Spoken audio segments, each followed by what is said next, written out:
نحمده ونستعينه ونستغفره ونؤمن به ونتوكل عليه ونعوذ بالله من شرور أنفسنا ومن سيئات أعمالنا من يهده الله فلا مضل له ومن يضلله فلا هادي له وأشهد أن لا إله إلا الله وحده لا شريك له وأشهد أن سيدنا ونبينا ومولانا محمدا عبده ورسوله صلى الله على سيدنا محمد وعلى آله وأصحابه وسلم تسليما كثيرا كثيرا. فقد قال الله سبحانه وتعالى في محكمه التنزيل والفرقان المجيد بعد أعوذ بالله من الشيطان الرجيم بسم الله الرحمن الرحيم يا أيها الذين آمنوا كتب عليكم الصيام كما كتب على الذين من قبلكم لعلكم تتقون. وقال النبي عليه الصلاة والسلام عن الله سبحانه وتعالى يقول الله سبحانه وتعالى الصوم لي وأنا أجزي به. அளவற்ற அருளாளனும் நிகரற்ற அன்புடையவனுமாகிய எல்லாம் வல்ல அல்லாஹு சுப்ஹானஹு வ தஆலா அவனுக்கே அனைத்து புகழும் உரித்தாகுக. அல்லாஹ்வினால் படைத்து உலகத்திற்கு அனுப்பி வைக்கப்பட்ட மனித இனத்திற்கு சீரான நேரான நல்வழியை காட்டுவதற்காக அல்லாஹ்வினால் அனுப்பி வைக்கப்பட்ட நபிமார்கள், ரசூல்மார்கள், தீர்க்கதரிசிகள் அனைவர்களுக்கும் தலைவராக முத்திரையாக கடைசியாக உலகத்திற்கு வருகை தந்து இவ்வுலகத்தில் தான் வாழ்ந்து கொண்டிருந்த காலங்களில் தனக்கு ஏற்படவிருந்த எண்ணற்ற இன்பங்களை, சந்தோஷங்களை, மகிழ்ச்சிகளை பொருட்படுத்தாது ஒவ்வொரு நிமிடமும் வினாடியும் தனது சமூகத்திற்காக, சமுதாயத்திற்காக உழைத்து பாடுபட்ட எனது உயிருமினிய ரசூலுல்லாஹி ஸல்லல்லாஹு அலைஹி வஸல்லம் அவர்கள் மீதும் அவர்களை தொடர்ந்து பின்பற்றி வாழ்ந்த அத்துணை நல்லடியார்கள் மீதும் அல்லாஹ்வின் சாந்தியும் சமாதானமும் என்றென்றும் உண்டாவதாக. அல்ஹம்துலில்லாஹ். கணியத்திற்குரிய பெரியார்களே, அன்பிற்குரிய கணவான்களே, சகோதரர்களே, காலங்களும் நேரங்களும் ரொம்ப வேகமாக சுற்றி சுழன்று கொண்டிருக்கின்றது. சென்ற வருடத்துடைய ரமதானை முடித்து சில மாதங்கள் கூட கழியவில்லை போன்று தோன்றுகின்றது. அடுத்த வருடத்துடைய ரமதானையும் நாம் மிக அண்மித்து சமீபித்து விட்டோம். சென்ற வருடம் நம்முடன் இருந்த எத்தனையோ நம்முடைய உறவுகள், தெரிந்தவர்கள், நண்பர்கள் பலர்கள் இறைவனடி சேர்ந்து மறுமையுடைய வாழ்வை வாழ்ந்து கொண்டிருக்கிறார்கள். இன்னும் சிலர் படுத்த படுக்கையில அவர்களால் எழும்ப முடியாமல், நடக்க முடியாமல் நோய்வாய்ப்பட்டிருக்கிறார்கள். அல்லாஹுடைய மிகப்பெரிய ஒரு அருள், அல்ஹம்துலில்லாஹ். சென்ற வருடமும் நாம் ஆரோக்கியமாக இருந்ததை போன்று இவ்வருடமும் அல்லாஹ் நம் எல்லோரையும் ஆரோக்கியமாக, தேக ஆரோக்கியத்துடன் வைத்திருக்கிறான். இதுவும் அல்லாஹுடைய மிகப்பெரிய ஒரு நிஅமத், அருள், பாக்கியம் என்றால் மிகையாகாது. அல்லாஹுடைய ஒவ்வொரு அருளும் நிஅமத்தும் எவ்வளவு பெரிதோ அந்த அளவுக்கு அதை பற்றி உண்டான கேள்வி கணக்கும் பெரிதாகத்தான் இருக்கும். அதனால் அல்லாஹ் நமக்கு தந்திருக்கக்கூடிய இந்த மிகப்பெரிய ஒரு அருள், ஆரோக்கியம், இந்த ஆரோக்கியத்தை அல்லாஹ் தந்திருக்கிறான். இதை வைத்து வரக்கூடிய ரமதானில் நாம் எவ்வாறு நம்முடைய கால நேரங்களை கழிக்கலாம். நம்மை அண்மித்திருக்கக்கூடிய இந்த மாதம் இருக்கிறதே, இது புனிதமான ஒரு மாதம், சங்கையான மாதம், குர்ஆன் அருளப்பட்ட மாதம், துஆ கபூலாகின்ற மாதம், பல நன்மையான காரியங்களுக்கு பன்மடங்கு நன்மைகள் கிடைக்கக்கூடிய மாதம், சுவர்க்கத்துடைய வாசல்கள் திறந்திருக்கக்கூடிய மாதம், நரகத்துடைய வாசல்களை அடைத்து வைத்திருக்கிற மாதம், ஷைத்தான்களுக்கு விலங்கிடப்பட்ட மாதம், மேலான பெரியார்களே, சகோதரர்களே, இப்படியே நாம் அடுக்கிக் கொண்டு போகலாம். இவ்வளவு புனிதம் நிறைந்த ஒரு மாதம்.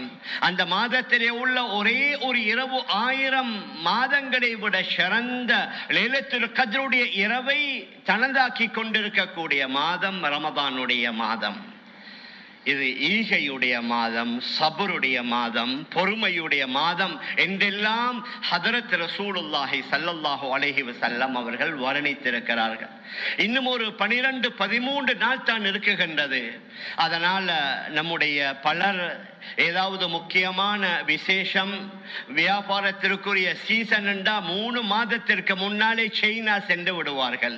சீசனுக்கு தேவையான சாமான்கள் அங்க போடணும், அதற்கு பின்னால அதை கிளியர் பண்ணணும், பஜாருக்கு அந்த சாமான்களை கொண்டு வந்து ரெடியாகி வைக்கணும் என்றெல்லாம் வியாபாரிகள் முயற்சி செய்வதை மாதிரி ஆகிராவுடைய மிகப்பெரிய ஒரு வியாபாரத்திற்குரிய மாதம் தான் ரமதானுடைய மாதத்தை நாம் எதிர்நோக்கி இருக்கிறோம். அதனால குர்ஆனில இந்த மாதத்தை பற்றி பல இடங்களில் அல்லாஹ் பேசினாலும் இதற்குரிய ஒரே ஒரு சிறப்பே போதும். ஷஹ்ரு ரமதான் அல்லதி உன்ஸில ஃபீஹில் குர்ஆன். ரமதானுடைய மாதம் அது குர்ஆன் இறக்கப்பட்ட மாதம் என்று அல்லாஹ் சுப்ஹானஹு வ தஆலா அந்த மாதத்தை வர்ணித்து பேசுகின்றான். அதனால குர்ஆன் இறக்கப்பட்ட மாதம். ஹதரத் ரசூலுல்லாஹி ஸல்லல்லாஹு அலைஹி வஸல்லம் அவர்களுக்கு முழு வருடத்தில் இறங்கிய அந்த எல்லா ஆயத்துக்களையும் ஹதரத் ஜிப்ரீல் அலைஹி ஸலாத்து வஸலாம் அவர்கள்ட்ட நபி அவர்கள் ரமதானுடைய மாதத்தில் மீட்டுவார்கள். நபி அவர்கள் ஓத ஜிப்ரீல் அலைஹி ஸலாத்து வஸலாம் அவர்கள் கேட்பார்கள். நபி அவர்கள் எந்த வருடத்தில் மரணித்தார்களோ அந்த வருடம் மாத்திரம் 2 தடவை நபி ஸல்லல்லாஹு அலைஹி வஸல்லம் அவர்கள் ஹதரத் ஜிப்ரீல் அலைஹி ஸலாத்து வஸலாம் அவர்களுக்கு ஓதி காட்டியதாக பதிவு செய்யப்பட்டிருக்கின்றது. ஹதரத் ரசூலுல்லாஹி ஸல்லல்லாஹு அலைஹி வஸல்லம் அவர்களும் குர்ஆனுடன் இணைந்தார்கள். அவர்களுடைய தோழர்களில் ஹதரத் உஸ்மான் இப்னு அஃபான் ரலியல்லாஹு அன்ஹு அந்த ரமதானுடைய முழு மாதத்திலேயும் ஒரு நாளுடைய இரவில் ஒரு குர்ஆனை ஓதி முடிப்பார்கள். இமாம் ஷாஃபிஈ ரஹ்மஹுல்லாஹ் ரமதானுடைய மாதத்தில் ஒரு நாளைக்கு 2 குர்ஆன், இரவில் ஒரு குர்ஆன், பகலில் ஒரு குர்ஆன், அந்த ஒரே ஒரு மாதத்தில் மாத்திரம் 60 குர்ஆனை ஓதி முடிப்பார்கள். அதே மாதிரி இன்னும் பல முஹத்திஸின்களுடைய வரலாறுகள் எழுதப்பட்டிருக்கின்றது. அது இமாம் இப்னு ஷிஹாப் அஸ்-ஸுஹ்ரி ரஹிமஹுல்லாஹ், சுஃபியான் ஸௌரி ரஹிமஹுல்லாஹ் போன்றவர்கள் ஹதீஸ்களே வல்லுனர்கள். ஆனால் ரமதான் வந்துவிட்டது என்றால் ஹதீஸை எழுதுவது, அதனுடைய விளக்கத்தை பதிவு செய்வது, அதை பற்றி மக்களுக்கு சொல்வது அனைத்தையும் ஒரு பக்கத்திலே வைத்துவிட்டு குர்ஆனுடன் இணைவார்கள். குர்ஆன் கலாமுல்லாஹ், அல்லாஹ்வுடைய கலாம். அவன் நம்முடன் பேசுகின்றான் என்ற அந்த உணர்வுடன் குர்ஆனுடன் நாங்கள் எல்லாம் இணையணும். சில வருஷங்களுக்கு முன்னால நமக்கும் நல்ல ஞாபகம், ஒரு 30-40 வருடங்களுக்கு முன்னால இலங்கையில ஹாஃபிஸ்மார்களுடைய எண்ணிக்கை மிக குறைவு. நம்முடைய சவுத் இந்தியாவுல காயல்பட்டினம், மதுராம்பட்டினம் போன்ற அந்த ஊர்களிலிருந்து வந்துதான் அல்ஹம்துலில்லாஹ் ரமதான்ல தராவீஹை தொழுவிப்பார்கள். இந்த பள்ளியாக இருக்கலாம், பெற்றால் உள்ள ஷம்மாங்கோட்ட பள்ளியாக இருக்கலாம். அங்கே ஹாஃபிதுகளுக்கு பின்னால தொழணும் என்பதற்காக தூரமான பிரதேசங்களில் இருந்தெல்லாம் வருவார்கள். அப்படியான ஒரு காலத்தை கண்டிருக்கிறோம். ஆனா இப்ப வீட்டுக்கு வீடு வாசப்படி மாதிரி ஒவ்வொரு வீட்டிலேயும் ஆண் ஹாஃபிதுகள், ஒவ்வொரு வீட்டிலேயும் பெண் ஹாஃபிதாக்கள். ஏன் நாம் வெறும் பெயருக்காக, பெருமைக்காக மகனை ஓத வைத்தோமா, மகளை ஓத வைத்தோமா? குர்ஆனுடன் அவர்களை இணைத்தோம் என்றால் நானும் நீங்களும் இணையோனும். மகளை ஓத வைத்து வீட்டிலுள்ள பெண்மணிகள் அவளுக்கு பின்னால தொழணும், அவளுடைய கராத்தை கேட்கணும். வீட்டில் உள்ளவர்கள் மாத்திரம், எல்லோருக்கும் மஸ்ஜித் கிடைக்கும் என்பதல்ல. ஏன் நம்முடைய நாட்டில் அல்ஹம்துலில்லாஹ் ஹாஃபிஸ்மார்கள் கூடி விட்டார்கள். முழு இலங்கையில 3000 சொச்ச மஸ்ஜித். ஆனால் ஹாஃபிதுமார்கள் நான் நினைக்கிறேன் 15,000 20,000 விட தாண்டி இருப்பார்கள். அதனால் எல்லோரும் மஸ்ஜிதில் தொழுவிக்கணும் என்பதல்ல. அவர்கள் என்ன செய்யலாம், அவர்களுடைய வீட்டில் மஸ்ஜிதில் வந்து தொழுகிறது. அதற்கு பின்னால வீட்டில் தஹஜ்ஜுடைய தொழுகையை தொழலாம், கயாமுல் லைலுடைய தொழுகையை தொழலாம். குர்ஆனுடன் நாங்க இணையோனும். மேலான பெரியார்களே, சகோதரர்களே, இந்த மாதம் இது குர்ஆனுடைய மாதம் என்றால் மிகையாகாது. அதே மாதிரி நபி அவர்கள் சொன்னார்கள், இந்த மாதம் ஷஹ்ரு ஸப்ர், பொறுமையுடைய மாதம். மற்ற 11 மாதங்களில் நமக்கு ஹலாலாக இருந்தவைகள் எல்லாம் சில விடயங்கள் ரமதான்ல ஹராமாக்கப்பட்டிருக்குது. பகலையில சாப்பிடக்கூடாது, பகலையில உணவருந்த கூடாது, நீர் அருந்த கூடாது, ஹலாலான மனைவியுடன் உடலோர்களை ஈடுபடக்கூடாது. ஹலாலானவைகளையே ரமதான்ல சில விஷயங்கள் ஹராம். ரமதான் அல்லாத காலங்களிலும் சில ஹராம்கள் இருக்குது. அது முழு வருடத்திலேயும் ஹராமாக்கப்பட்டது. பொய் பேசுவது, புறம் பேசுவது, அதே மாதிரி தவறானவைகளை கண்களால் பார்ப்பது, தவறானவைகளை காதால கேட்பது. ரமதான் அல்லாத காலங்களிலேயே அனுமதி இல்லை என்றால் ரமதானில் அதைவிட கூடுதலாக அதிலிருந்து நாங்கள் தவிந்து கொள்ளணும். சபர் என்றால் பாவங்களிலிருந்து நாம் நம்மை பாதுகாத்துக் கொள்வதும் மிகப்பெரிய சபர். நாம் பல பாவங்களுக்கு சில வேளை பழகி இருப்போம். நம்முடைய கையில் உள்ள மொபைல் போன்களால நாம் பார்க்கக்கூடிய சில காட்சிகள், நாம் கேட்கக்கூடிய சில விடயங்கள் சிலருக்கு அனுமதிக்கப்பட்டதாக இருக்கலாம், பயானாக இருக்கலாம், கராத்தாக இருக்கலாம். இன்னும் சிலது அனுமதிக்கப்படாதவைகளாக இருக்கலாம். மேலான பெரியார்களே, சகோதரர்களே, அவைகளிலிருந்து நாம் நம்மை பாதுகாத்துக் கொள்வது, அவைகளை கேட்காமல் பார்க்காமல் இருப்பது ஆகப்பெரிய சபர். நல்ல வேலைகளையும் சபரோட செய்யணும். பாவங்களிலிருந்து நம்மை பாதுகாத்துக் கொள்வதற்கும் சபர், பொறுமை தேவை. மஸ்ஜிதுல அல்ஹம்துலில்லாஹ் அநேகமான மஸ்ஜிதுகள்ல குர்ஆன் ஓதி தொழுவிக்கிறாங்க. அந்த குர்ஆன் ரமதானுக்கு மாத்திரம் தான் நமக்கு சந்தர்ப்பம். ரமதானுக்கு மாத்திரம்தான் அந்த மாதிரியான ஒரு சந்தர்ப்பம். அதை சந்தோஷமாக கேட்போம், ஆர்வமாக கேட்போம். ஒரு 10-15 நிமிடம் தாமதமானதுனால என்ன நடக்க போகுது? ஆனா ஷைத்தான் விட மாட்டான் எங்களை. இவர் மிச்சம் இழுக்கிறாரு, இவர் மிச்சம் லேட் பண்றாரு, அதனால வேறொரு பள்ளிக்கு போவோம் உண்டு. 2வது 3வது பள்ளிக்கு போற 2-3 நாள போனதோட அது போற வாரதுல கஷ்டம், பார்க்கிங் இல்ல, சிரமம் இல்ல, அப்படி விட்டுடுறது. மேலான பெரியார்களே, சகோதரர்களே, நமக்கு முன்னால வாழ்ந்த நம்முடைய சலஃபு சாலிஹீன்கள் குர்ஆனோட இணைந்தாங்க. அல்லாஹ்வுடைய கலாம், அல்லாஹ்வோட நான் பேசுகின்றேன், நான் ரகசிய பேசுகின்றேன். குர்ஆன் ஓதுவதை கேட்பதும் அமல், ஓதுவதும் அமல், தொடுவதும் அமல், சுமப்பதும் அமல். உலகத்தில் வேற எந்த புத்தகத்தையும் பார்ப்பதற்கு நன்மை இல்லை. நம்முடைய குர்ஆனுக்கு மாத்திரம் குர்ஆனை பார்ப்பதும் நன்மை, அந்த குர்ஆன் ஓதுவதை கேட்பதும் நன்மை, அதை சுமப்பதும் நன்மை, அதை தொடுவதற்கும் நன்மை. அதை வுது இல்லாமல், சுத்தம் இல்லாமல் தொடக்கூடாது என்று அநேகமான அறிஞர்கள் கூறுகிறார்கள். மேலான பெரியார்களே, சகோதரர்களே, அதனால சப்ர், பொறுமை, நல்ல வேலைகளை செய்வதற்கும் பொறுமை தேவை. பாவங்களிலிருந்து நாம் நம்மை பாதுகாத்துக் கொள்வதற்கும் பொறுமை தேவை. அதனால தான் நபி அவர்கள் சொன்னார்கள், ஷஹ்ரு ஸப்ர், பொறுமையுடைய மாதம். அதே மாதிரி கொடையுடைய மாதம். கான ரசூலுல்லாஹி ஸல்லல்லாஹு அலைஹி வஸல்லம் ஃபீ ரமதான அஜ்வத மின ரீஹில் முர்ஸலா.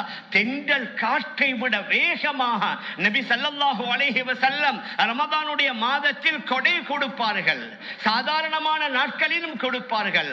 ரமதானுடைய காலங்களில் கூடுதலாக நபி ஸல்லல்லாஹு அலைஹி வஸல்லம் அந்த கொடை கொடுக்கக்கூடியவர்களாக இருந்தார்கள். அல்ஹம்துலில்லாஹ், நம்முடைய நாட்டில் நான் பார்க்கலாம், ரமதானுக்கு முன்னால பல செல்வந்தர்கள் என்ன செய்வாங்க, அந்த ஃபுட் பேக் என்று கொடுக்கறாங்க.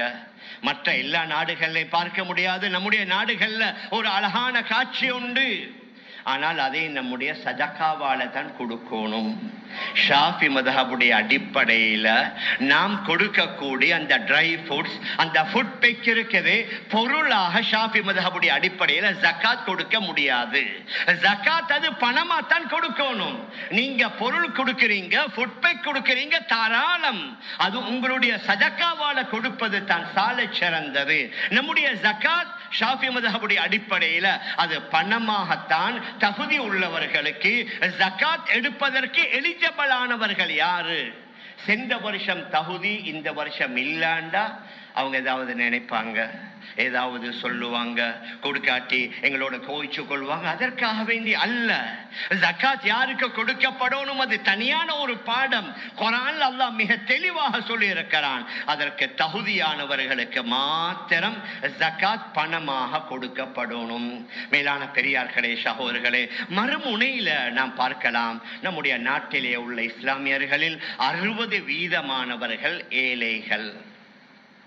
60% இஸ்லாமியர்கள் ஏழைகள்.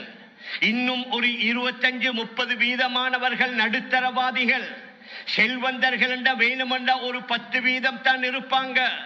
அதனால் இந்த ரமதானுடைய மாதத்தில் நாம் தாராளமாக, நகரத்திலே உள்ளவர்களுக்கு சில வேளை விளங்காது, கிராமங்கள்ல போய் பார்த்தா விளங்கும். சின்ன சின்ன குட்டி கிராமம், 100 குடும்பம் இருப்பாங்க, 200 குடும்பம் இருப்பாங்க. சிலவேளை செல்வந்தர்கள் அவர்களுக்கு தெரிந்த அந்த வசதியான ஊர்களிலே கொடுத்து முடிப்பார்கள். நல்ல சின்ன சின்ன கிராமங்கள், செல்வந்தர்களுடன் எந்த பழக்க வழக்கங்களும் இல்லை. அந்த ஊர்ல ஒரு 100-200 குடும்பம் தான் இருக்குது. அதற்குரிய ஏற்பாடுகளை நாங்க செய்வோம். அவர்களுக்கு நோன்பு திறக்க நாங்க வைப்போம். அவர்களுக்கு நோன்பு பிடிப்பதற்குரிய ஏற்பாடுகளை நாங்க செய்து கொடுப்போம். நபி அவர்கள் சொன்னார்கள், யாராவது ஒருவர் ஒரு நோன்பாளியை நோன்பு திறக்க வைத்தால் அவருடைய அனைத்து பாவங்களும் மன்னிக்கப்பட்டுவிடும். சஹாபாக்கள் கேட்டார்கள், யா ரசூலல்லாஹ், எங்கள் எல்லோராலும் அதை செய்ய முடியுமா? எங்கள் எல்லோருக்கும் அந்த வசதி இல்லையே. நபி அவர்கள் கேட்டாங்க, என்ன ஒரு பேரித்தம் பழம் இல்லையா? ஒரு மிடர் பால் இல்லையா? ஒரு கப் தண்ணீர் இல்லையா? நீங்க இதை கொண்டு அடுத்தவர்களை நோன்பு திறக்க வைத்தாலும் அதற்குரிய நன்மை உங்களுக்கு தாராளம் கிடைக்கும். அதனால நாங்க, அதாவது நகரங்களை விட்டும் டவுன்களை விட்டும் யாரு ரொம்பவும் தூரத்தில் வாழுகின்றார்களோ அவர்களை இனம் காணணும், அவர்களை அடையாளம் காணணும். அவர்களுக்கு நோன்பு பிடிப்பதற்கும் நோன்பு திறப்பதற்கும் என்ன தேவையோ ஏற்பாடுகளை செய்து கொடுக்கணும். யாரும் தவறான நினைக்க வேணும். சமீப காலமாக இஃப்தார், அதுவும் ஏதோ ஒரு வகையில பேர் கிடைக்கணும், புகழ் கிடைக்கணும். பெரிய பெரிய இஸ்டா ஹோட்டல்கள்ல இஃப்தார் நிகழ்ச்சிகளை செய்யறாங்க. ஒரு தலைக்கு கிட்டத்தட்ட 12,000-15,000 கொஸ்டாவும் ஒருவர் இஃப்தார் செய்ய. அங்க ஒரு 5 பேர் நோன்பு திறந்தா 1 லட்சம், அல்லது 10 பேர் நோன்பு திறந்தா 1 லட்சம். இந்த ஒரே 1 லட்சத்தை நீங்க ஒரு கிராமத்துல கொடுத்தா முழு மாதமும் அவர்கள் தேவையான நோன்பு திறப்பதற்கு ஏற்பாடுகளை செய்வாங்க. மேலான பெரியார்களே, சகோதரர்களே, அதனால அந்த நேரங்கள் 500 பேர் 1000 பேர் என்று சொல்லி கூட்டிக் கொண்டு அதற்கு கட்டாய நோன்பு திறக்க வைக்கணும். எதையும் எளிமையான முறையில என்ன நோன்பு திறக்க வைக்கக்கூடியவர்கள் அந்த நேரத்தில் அவர்களுக்கு துஆ செய்ய நேரம் இல்லை, குர்ஆன் ஓத நேரம் இல்லை, ஜிக்ர்கள் செய்ய நேரம் இல்லை. காலை முதல் மாலை வரைக்கும் அங்க சமையல் வேலைகள்ல பலர்களை ஈடுபடுத்தி சில வேளை சமையல் ஈடுபடுறவங்க நோன்பே இல்லை. எங்களுக்கு வேலை தானே, கஞ்சி காய்க்கிற வேலை, ஷோர்டிஸ்ட் வேலை. அவங்க கஞ்சி காய்க்கிறாங்க, ஷோர்டி செய்யறாங்க என்பதற்காக வேண்டி நோன்பை விடுவது எவ்வளவு பெரிய ஒரு பாவம். மேலான பெரியார்களே, சகோதரர்களே, எளிமையான முறையில நாங்க நோன்பு திறக்க வைப்பது, அதே மாதிரி நோன்பு பிடிக்க வைப்பது. அது மாத்திரமல்ல, இன்னும் சிலர்கள் ஜெயிலில் இருக்கிறாங்க, பல முஸ்லிம் கைதிகள்.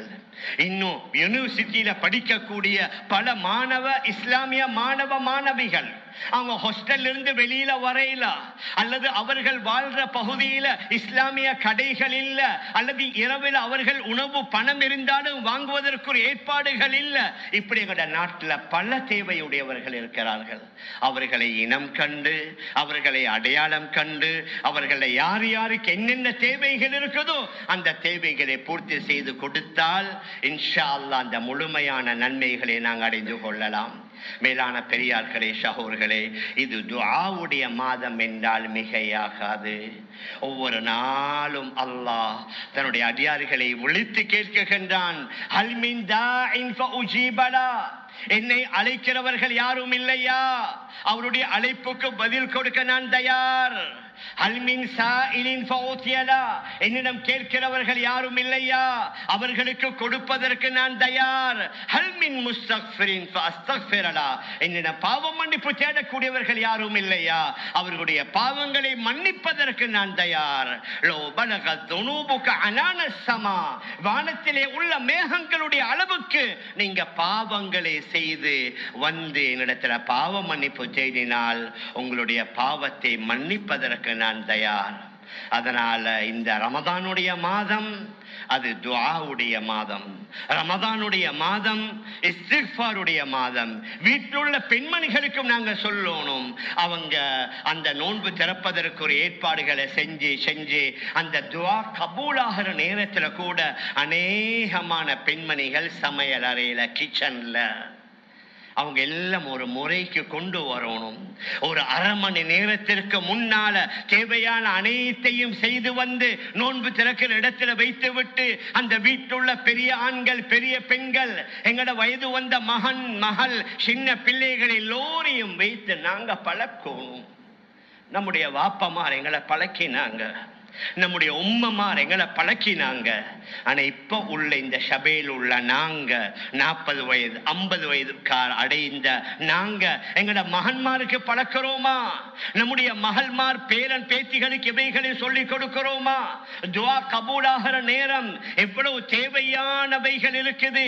நம்முடைய சொந்த விஷயம், நம்முடைய சமூகம், நம்முடைய நாட்டு நோயாளிகள், வயோதிபர்கள், கடனாளிகள், சிரமத்தில் வாழக்கூடியவர்கள், பெரிய ஒரு பட்டியல் இருக்குது. அவர்கள் எல்லோரையும் சேர்த்து ரமதான் இஃப்தாருடைய வேலையாக இருக்கலாம், அதே மாதிரி சஹருடைய நேரம், நேர காலத்தோடு எழும்பி தஹஜ்ஜுடைய தொழுகைய அல்ஹம்துலில்லாஹ் பலர் தொழுது வருகிறார்கள், ரகசியமான முறையில் பலர் செய்து வருகிறார்கள். ஆனால் நமக்கு நல்ல ஒரு சந்தர்ப்பம் ரமதான். அதனால ரமதான்ல நேர காலத்தோட நாங்க படுக்கைக்கு சென்றால் இலகுவாக தஹஜ்ஜுக்கு எழும்பலாம். அல்லாஹ் மன்னிக்கோணும். இப்ப சமீப காலமாக எங்கட கால நேரங்களை வீணாக்குவதற்கு ஒன்று மொபைல் போன், இன்னொன்று இந்த அதாவது ஃபுட்சல் என்று சொல்லக்கூடிய இண்டோர் ஸ்டேடியம். அது நம்முடைய கால நேரங்கள் எல்லாத்தையும் பறிக்குது. இப்பவே சிலர்கள் புக் பண்ணிட்டாங்க, இரவையில நைட்ல என்ன செய்யற, அவர்களுடைய கால நேரத்துல விளையாட்டுல, அவர்களுடைய கால நேரங்கள்ல வீண் களியாட்டங்கள்ல. மேலான பெரியார்களே, சகோர்களே, நான் என்றா விரும்புறது என்ன, ரமதான் வந்தா எங்களோட சோசியல் மீடியாவில் உள்ள எல்லா குரூப்லிருந்தும் நான் வெளியில வாரது. யாரு என்ன சொன்னாலும் என்னுடைய கபருக்கு அவர்கள் யாரும் வரமாட்டாங்க. நான் அதால பார்க்கிறதுனால் எனக்கு பாதகமே கூடவே தவிர நன்மைகள் அல்ல. ரமதான் வருவதற்கு முன்னாலே எல்லா வகையான குரூப்ல இருந்து நான் வெளியில வாரது. ஒரு மாதத்திற்கு என்னை முழுமையாக நான் நல்ல தாராளம் தொழில் வியாபாரம் செய்யலாம். ரமதான் தூங்குற மாதம் இல்ல. எத்தனையோ யுத்தங்கள் நடந்து இஸ்லாமியர்களுக்கு வெற்றி கிடைத்த மாதம் ரமதான். பத்ரி யுத்தம் நடந்தது ரமதான், ஃபத்ஹ் மக்கா வெற்றி கொண்டது ரமதான். அதனால ரமதான் என்பது தூங்குவதற்குரிய மாதம் அல்ல. உற்சாகமாக நம்முடைய துனியாவுடைய தொழில் வியாபாரங்கள்ல தாராளமாக ஈடுபடலாம். மறுமுனையில அல்ஹம்துலில்லாஹ் மஸ்ஜிதுகளை பாருங்க. எங்களோட ஒவ்வொரு மஸ்ஜிதுகளுக்கு தேவையான காப்பட்டா, லைட்டா, ஏசியா, இவ்வளவு வசதிகள் செய்து தரப்பட்டும் மஸ்ஜிதுடைய நோக்கம் என்ன? அங்க அமல் இபாதத் நடக்கணும், அல்லாஹ்வுக்கு விருப்பமான நல்ல காரியங்கள் நடக்கணும், அல்லாஹ் சந்தோஷப்படக்கூடிய, அவன் திருப்திப்படக்கூடிய நல்ல விடயங்கள் நடப்பதை பார்த்து அல்லாஹ் சந்தோஷப்படணும். அல்ஹம்துலில்லாஹ் அநேகமான மஸ்ஜிதுகள் மிக நல்ல முறையில அது தயார் செய்யப்பட்டிருக்கிறது. ஏன்? வரக்கூடிய வணக்கசாலிகள் அமைதியாக, நிம்மதியாக, சந்தோஷமாக அவர்களுடைய வணக்க வழிபாடுகளில் ஈடுபடணும் என்பதற்காக. மேலான பெரியார்களே, அன்பிற்குரிய கனவான்களே, சகோர்களே, அதனால ரமதானுடைய காலங்கள்ல தேவையில்லாத பேச்சுகளை பேசுவது, தேவையில்லாத காட்சிகளை பார்ப்பது, தேவையில்லாத விடயங்களை மற்றவர்களுக்கு பகிர்வது இருக்குது, அது எங்களுடைய ரமதானுடைய அநேகமான நன்மைகளை இல்லாமலாக்கிவிடும். நபி அவர்கள் மிக தெளிவாக சொன்னார்கள், கம்மின் சாயிமின் லைஸ லஹு மின் சியாமிஹி இல்லா தமா. எத்தனையோ நோன்பாளிகள் அவர் தாகித்திருந்ததை தவிர வேறொன்றும் இல்லை. எத்தனையோ நின்று வணங்கக்கூடிய வணக்கசாலிகள் அவர்கள் இரவுல விழித்திருந்ததை தவிர வேறொன்றும் இல்லை என்று சொல்லுவார்கள். அதனால நம்முடைய வயிறும் வாயும் மட்டுமல்ல நோன்பு பிடிப்பது, நம்முடைய கண்கள் நோன்பு பிடிக்கணும், நம்முடைய காதுகள் நோன்பு பிடிக்கணும். கண்ணால ஹராமை பார்ப்பதில்லை, காதால ஹராமை கேட்பதில்லை, கையால தேவையில்லாத அவசியம் இல்லாத அல்லது பாவமான விடயங்களை நாங்க எங்கட போன்ல, எங்கட டச் போன்ல நாங்க டச் பண்ணி பண்ணி அதற்கு நாங்க லைக் பண்ணுகின்றோம், அல்லது வேற ஏதாவது ஷேர் பண்ணுகின்றோம், அல்லது அதற்கு வேற ஏதாவது எங்கட செய்திகளை நாங்க போடுகின்றோம் என்றால், பாவமாக இருந்தால் அந்த பாவத்திலேயும் நாங்க ஒரு பங்கை சுமக்க வேண்டி வரும். மேலான பெரியார்களே, அன்பிற்குரிய கனவான்களே, சகோர்களே, அதனால ஒரு அற்புதமான மாதம் ரசூலுல்லாஹி ஸல்லல்லாஹு அலைஹி வஸல்லம் 2 மாதங்களுக்கு முன்னாலேயே அல்லாஹும்ம பாரிக் லனா ஃபி ரஜப வ ஷஅபான் வ பல்லிக்னா ரமதான், யா அல்லாஹ் ரஜபுடைய ஷஅபானுடைய மாதத்துல பரக்கத் செய், ரமதானை அடையக்கூடிய பாக்கியத்தை தாய் என்று 2 மாதங்களுக்கு முன்னாலே நபி ஸல்லல்லாஹு அலைஹி வஸல்லம் அதற்காக துஆ செய்து அதை எதிர்பார்த்து வந்ததோட அதுல ஆனந்தமா சந்தோஷமா ஈடுபட்டதோட மற்றவர்களையும் ஈடுபடுத்தினார்கள். அல்ஹம்துலில்லாஹ், ஒரு அமைதியான சூழல் எங்களுடைய நாட்டிலேயும் அல்லாஹ் ஏற்படுத்தி இருக்கிறான். எங்களுக்கு எந்த வகையான இப்பொழுது தொந்தரவுகள் பிரச்சனைகள் ஒன்றுமே இல்லை, மிக அழகான ஒரு நிலைமையை அல்லாஹ் ஆக்கி வைத்திருக்கிறான். இவைகள் எல்லாம் நம்முடைய அமல் இபாதத்துக்கு சாதகமா இருக்கிறதுனால என்னென்ன விடயங்கள் எங்களுக்கு முன்னால சொல்லப்படுமோ அந்த விடயங்களை மையமாக வைத்து அர்த்தமுள்ள ரமதானாக, பாவ மன்னிப்பு கிடைத்த ரமதானாக, அல்லாஹுடைய அருளை பெற்ற ரமதானாக ஆக்கிக் கொள்வதற்கு நாம் எல்லாம் முயற்சி செய்வோமாக. எல்லாம் வல்ல அல்லாஹ் அதற்குரிய சந்தர்ப்பங்களை நாம் எல்லோருக்கும் தந்தருள்வானாக. ஆகவே அல்லாஹ் நம்முடைய பாவங்களை மன்னிப்பாயாக. நம்முடைய பெற்றோர்கள், உற்றார்கள், உறவினர்கள், முழு உலகத்தில் உள்ள அனைத்து இஸ்லாமிய ஆண்கள் பெண்களுடைய பாவங்களை மன்னிப்பாயாக. இந்த வருஷமும் ரமதான் அடையணும் யா அல்லாஹ், அதற்குரிய நல்ல தேக ஆரோக்கியத்தை தந்திருவாயாக. சந்தோஷமாக உற்சாகமாக அதனுடைய இரவையும் பகலையும் ஹயாத்தாக்குவதற்குரிய நல்ல வாய்ப்புகளை நம் எல்லோருக்கும் தந்திருவாயாக.